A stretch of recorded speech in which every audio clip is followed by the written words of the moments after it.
going to be a rather lengthy gospel, so I'm going to invite us to just remain seated as you are. An introduction to it. 14 generations are listed in the lineage of Jesus. Faithful God, fulfill the promises God made to Abraham and King David. Jesus comes to us from a messy family tree. His ancestry includes people who lie, commit murder, and adultery. There are members of enemy nations and women with questionable backgrounds. God uses flawed people to accomplish God's plan. The inclusive ancestry and humble circumstances of Jesus' birth reveal a God of grace.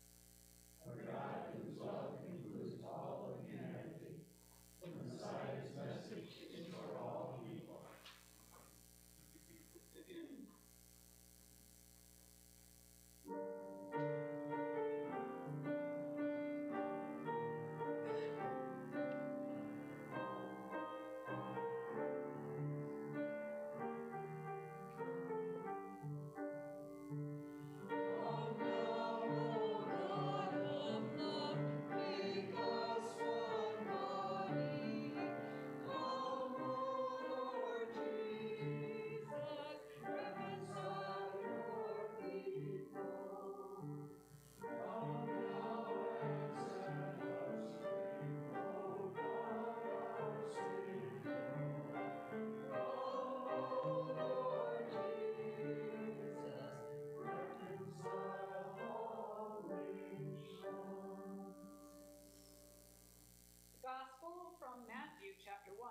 Genealogy.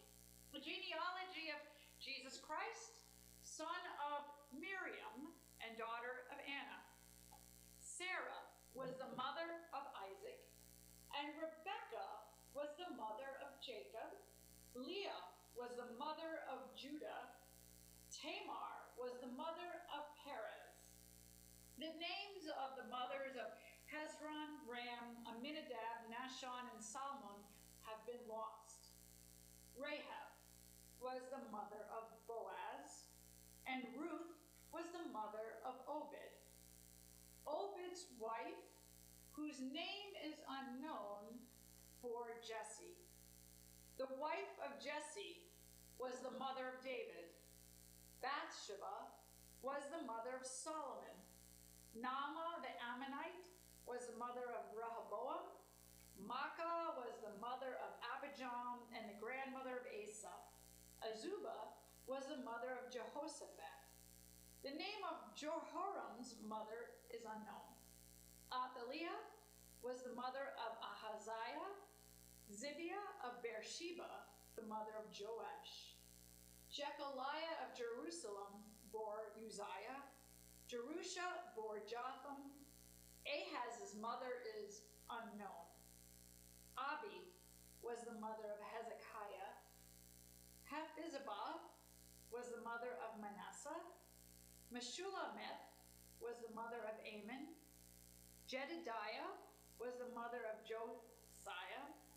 Zebidah was the mother of Jehoiakim.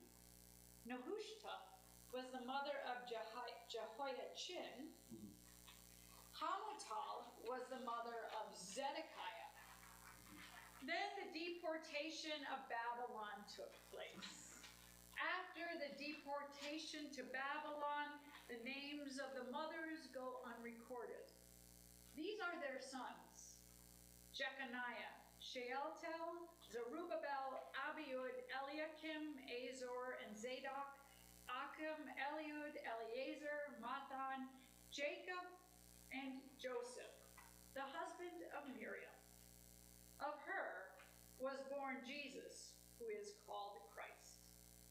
The sum of the generations is there: 14 from Sarah to David's mother, 14 from Bathsheba to the Babylonian deportation, and 14 from the Babylonian deportation to Miriam, the mother of Christ. This is the good news of Jesus. Praise to you, O Christ. So, the good news of Jesus according to Matthew. I actually not from Matthew. This genealogy, that we just read, it is biblical. It's not made up.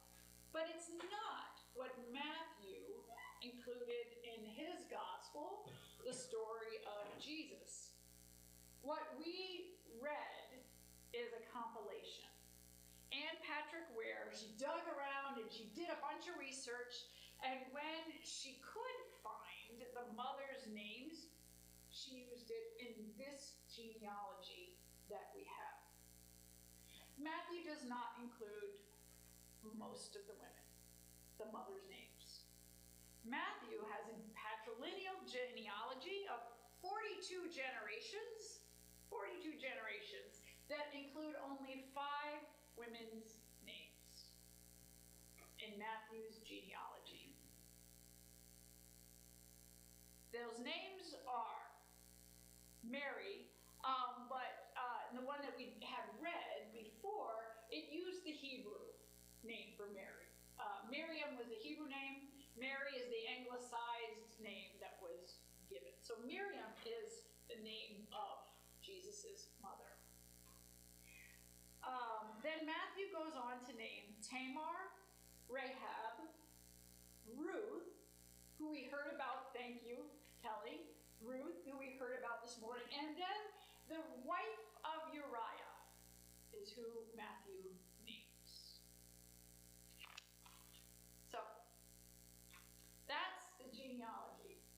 Genealogies are interesting things. Sometimes there are a bunch of names and they sound like gobbledygook, like what I was reading, right? For a lot of us. I plowed on, I think I messed up quite a few of them. You didn't notice, maybe. You weren't like, oh yeah, I remember my aunt's named that. No. You know, we have these stories and this emphasis on our families. For me, my maiden name, remember that term? Was Windsor. W-I-N-Z-E-R, Windsor. And in my family, we talk about the Windsor gene. G-E-N-E-G. The Windsor gene. My kids have told me I've got it. Now I know, you get some from your dad, some from your mom, right? But the Windsor gene is a very specific genetic trait. And it is to purchase cars. My father had this trait. It was very strong. It was a dominant trait. He would buy several cars every year. Now, they weren't all new, but we had always a stable of cars to deal with. And some were antiques. He had a LaSalle, a Packard, a DeSoto. Some of you might recognize some of those. I'm not saying he drove those. I'm not putting any ages on any of us. But a LaSalle, Packard, and a DeSoto, and a 1929 Franklin. Look that one up. Anyway, at one point, while we were waiting, probably at a car dealership, my mother and the 3 kids, we decided to try to count how many cars he had bought since they were married. This isn't that many years. This is probably like a 20, 25-year thing. It was well over 75, probably closer to 100. At any one point in time, he would have multiple cars stored in garages throughout the Lehigh Valley. We even believe that there probably are cars, he's been dead for like 19 years, there's probably a car in a garage somewhere. But anyway, he'd have these cars. When my dad did die, he had, I think, about 15 cars that we had to dispose of. That's the Windsor gene, and no, I don't have that many cars. But now, thanks to Ancestry.com, I don't know if any of you have done anything with them, or, 23andMe, I think that's defunct, whatever. But my sister sent to me a newspaper advert from a long, long time ago about a great-great-grandfather back in the day in Bethlehem, Pennsylvania, trying to sell his fire truck. Wasn't in the fire company, by the way. He was a musician. And yes, dad did own a fire truck, at least one. I can't remember if there were two. He would drive it around the development, pick up kids, and we drive around. It was fun. But anyway, the thing about this advertisement from Wally, that was that last name, is that he's on my mother's side. So I guess I'm doubly doomed. Doubly doomed with this genetic trait. And with that out in the open, I do have to admit that it makes sense that I am predisposed to think about trading in my infuriatingly low-range electric car that I love, but is only a 2023. Yes, I was scrolling last night. Perhaps that's why so many of us are kind of fascinated with ancestry, our DNA, our ancestors, our families. We want to make sense of some of those things we do, and if we can kind of pin it on somebody in the past, you know, then it kind of makes sense. It gives our stories, our predispositions, it gives some grounding in our family, in our life, to look to our parents, our grandparents, our people. Now, I think that that's what our gospel writer is doing in the genealogy. And specifically, by how he names the few women in it. So what I would like to do is to spend some time reminding us or telling us the stories of these women, to see what these women tell us about Jesus, faith, the church, maybe even us. So we'll begin with the first woman named, and it isn't Sarah. You know, that's a great patriarch. She's the wife of the great patriarch. No, Matthew says Tamar had a kid with Judah. Unfortunately, Judah is not her husband. He was actually her father-in-law. Yeah, you gotta follow along with this stuff there. And generally speaking, even way back in biblical days, that's not how it's supposed to go, really.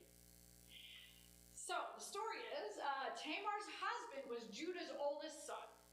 But according to the writer of the book of Genesis, Tamar's husband did what was evil in the sight of God's eyes, so God smote him. Woohoo, I get to say smote. God smote Judah's son, Tamar's husband.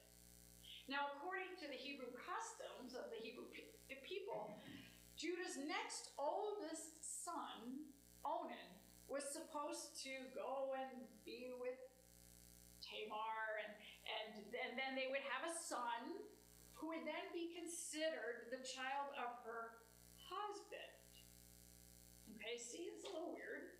But anyway, Onan was greedy, and he did not want to share his inheritance with this child that he would father with his brother's widow, that would both be a son, but then like his older brother's son.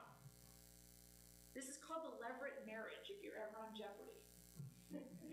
So Onan didn't do his duty with Tamar. There's a lot of other fun stuff along this story, but I'm not going to get into all that.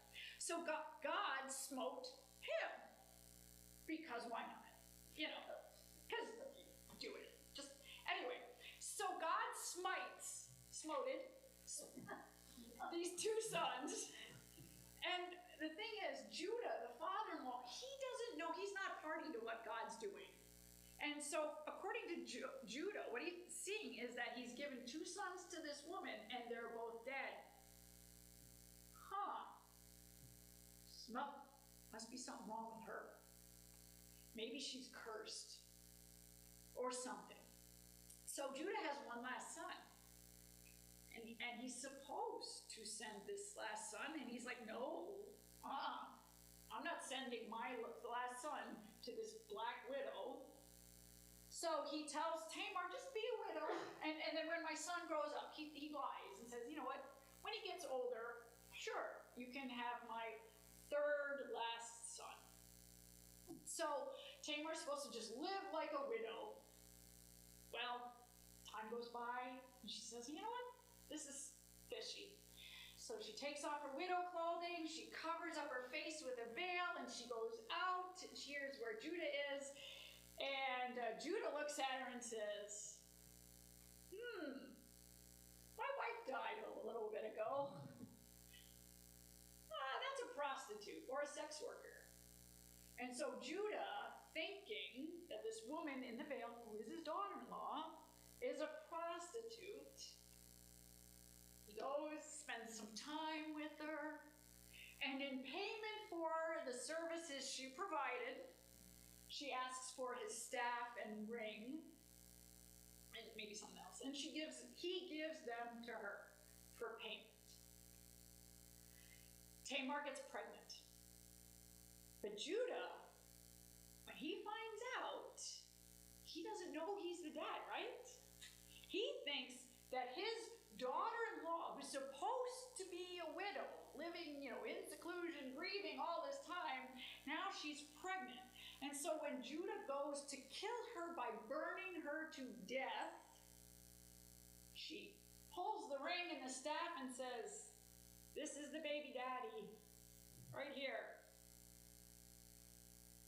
And when he sees that and realizes what has happened, that he's the father, and he has not done right by her, he has not treated her justly, he declares she is in the right. She acted more righteously than he did. It's a wonderful, it's a story.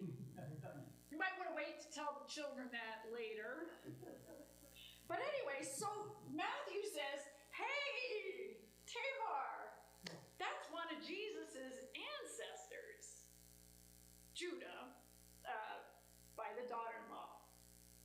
Tamar is a woman who does not just sit by passively and let things happen. She is bold enough to take care of herself and continue the lineage. Now, the next woman that Matthew lifts out of these handful is Rahab. Now, some of you went to Sunday school. You didn't learn about Rahab, but you probably heard about Jericho, and there was a whole song, isn't there, about Jericho and the walls come tumbling down? Rahab lived in Jericho, and she was a resident of that city. When the Hebrew runaway slaves of the Egyptians were heading into that promised land, that city Jericho stood in their way, and they sent 2 spies into Jericho, and they ended up at Rahab's place. Because unlike Tamar, Rahab actually was a prostitute, a sex worker. That's what it says in the Bible. Rahab, and so what she did was when the spies entered her place, she figured out what was going on, she hid the Hebrew spies, and then she helped them escape out her window. She lived on the wall of the town, of the city. She helped them escape. And for doing this, and for believing, she wasn't a Hebrew person, she was a Canaanite, Jericho, and I'm not going to mess with that. For doing this, she and her family were saved when the Hebrews conquered Jericho and laid waste and killed everybody. But Rahab's family was safe, and she became an ancestor of Jesus. Rahab's son is Boaz. That's who we heard about Ruth. So I'm not really going to go into it. Just a reminder, though. Ruth is a Moabite. I can put things together. Ruth is a Moabite foreigner. And she convinces Boaz to marry her, and she becomes King David's great-grandmother. King David. King David. Why did we sing about David in Christmas carols? King David, remember, he's the guy who slays the giant Goliath and does all sorts of fun things and has many adventures and faces down lots of adversity, and he eventually becomes the king who unites all the tribes of Israel and Judah, and he becomes a united kingdom, not the one up north.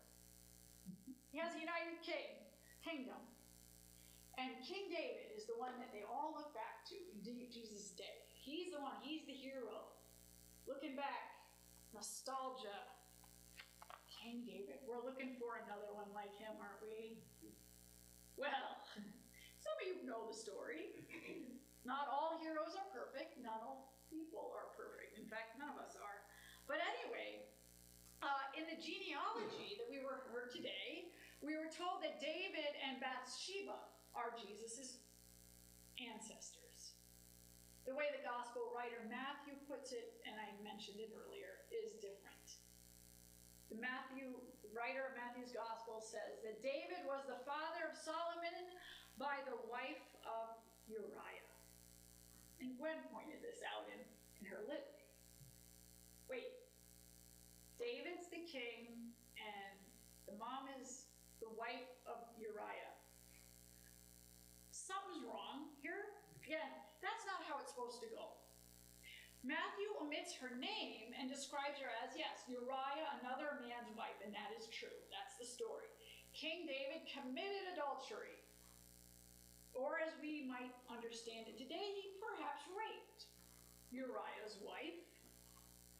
And then, to cover it up, when she gets pregnant, King David plots the murder. Because, you know, when you're the king, I think I preached about this, it's good to be the king, you got a lot of power.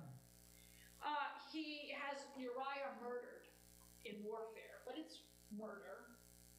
So that David can take Bathsheba as one of his wives. I love biblical marriage. When anyone talks about we need to get back to biblical marriage, well, we don't, please. Anyway, Bathsheba, as the mother of Solomon, she's not his first wife. David has lots of kids. And so Bathsheba has to do a little bit of engineering, manipulation, behind the scenes work to make sure that her son, now she isn't the only one doing this, but she really wants her son, Solomon, to be the heir. He's the heir eventually. There's a lot of bloodshed. But these are the ancestors of Jesus. Tamar, Rahab, Ruth, Bathsheba. Wow.